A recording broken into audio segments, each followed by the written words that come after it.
La curée. Oh, lorsqu'un lourd soleil chauffait les grandes dalles des ponts et de nos quais déserts, que les cloches hurlaient, que la grêle des balles sifflait et pleuvait par les airs, que dans Paris entier, comme la mer qui monte, le peuple soulevé grondait, les coups lugubres accents des vieux canons de fonte, la Marseillaise répondait. Certes, on ne voyait pas, comme au jour nous sommes, tant d'uniformes à la fois. C'est sous des haillons que battaient les cœurs d'hommes. C'était alors de seuls doigts qui chargeaient le mousquet et renvoyaient la foudre. C'était la bouche au vil juron qui mâchait la cartouche et qui, noir de poudre, criait aux citoyens. Mourant.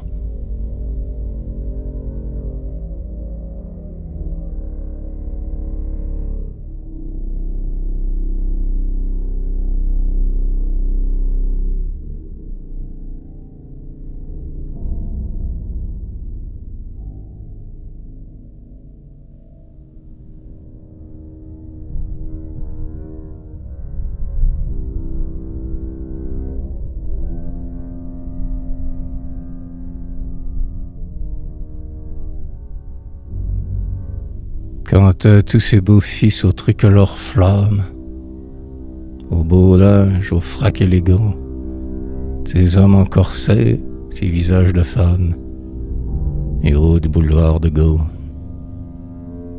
Que faisaient-ils, tandis qu'à travers la mitraille, et sous le sabre détesté, la grande populace et la sainte canaille se ruaient à l'immortalité, tandis que tout Paris se jonchait de merveille. Ces messieurs tremblaient dans leur peau, pâles, suant la peur et la main aux oreilles, accroupis derrière un rideau.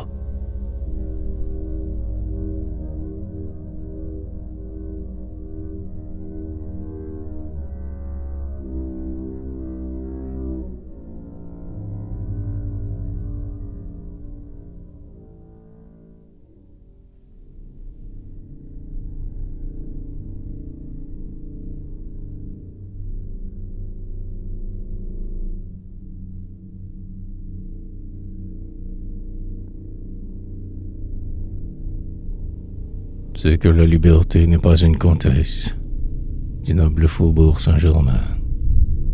Une femme qu'un cri fait tomber en faiblesse, qui met du blanc et du carmin. C'est une forte femme aux puissantes mamelles, à la voix rauque, aux durs appâts, et du brun sur la peau, du feu dans les prunelles. Agile et marchant à grands pas, se plaît au cri du peuple, aux sanglantes mêlées, au long roulement des tambours, à l'odeur de la poudre, aux lointaines volées des cloches et des canons sourds. Qui ne prend ses amours que dans la populace, qui ne prête son large flanc qu'à des gens forts comme elle, et qui veut qu'on l'embrasse avec des bras rouges de sang.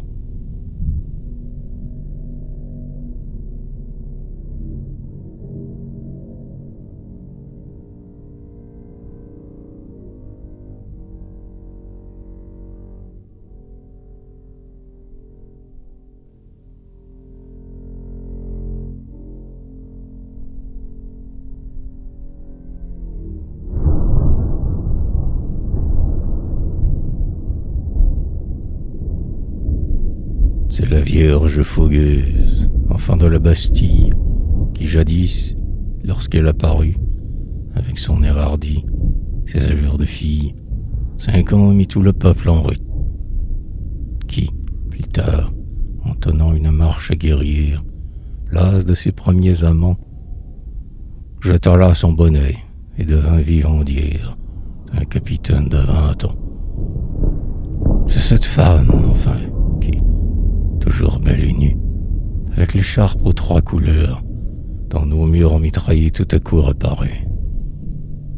Vient de sécher nos yeux en pleurs, de remettre en 3 jours une haute couronne aux mains des Français soulevés, d'écraser une armée, de broyer un trône, avec quelques tas de pavés.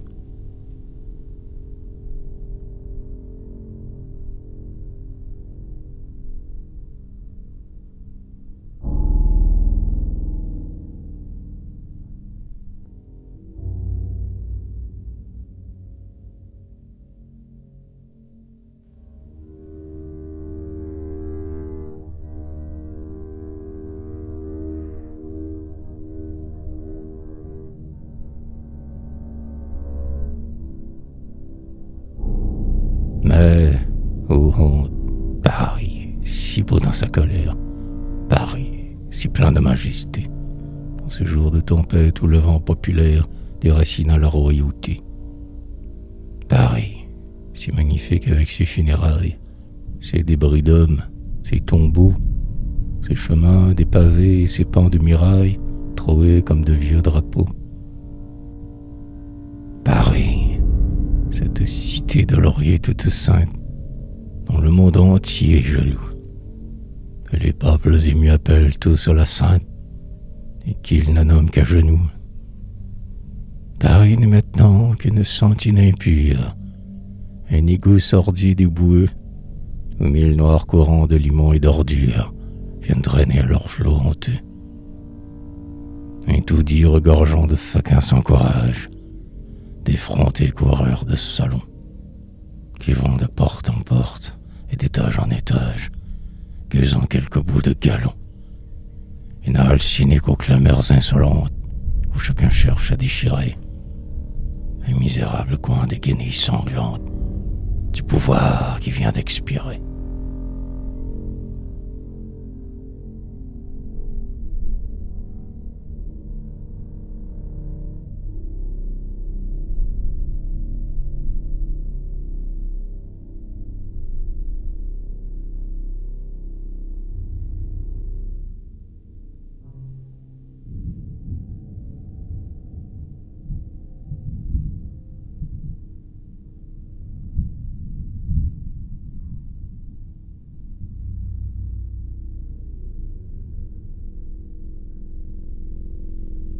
Ainsi, quand à sa bouche aride et solitaire, le sanglier, frappé de mort, est là, tout palpitant, étendu sur la terre, et sous le soleil qui le mord. Lorsque, blanchi de bave et la langue tirée, ne bougeant plus dans ses liens, il meurt, et que la trompe a sonné la curée, toute la meute des chiens. Toute la meute, alors, comme une vague immense, bondit. Alors chaque matin, hurle en signe de joie et prépare d'avance ses larges crocs pour le festin.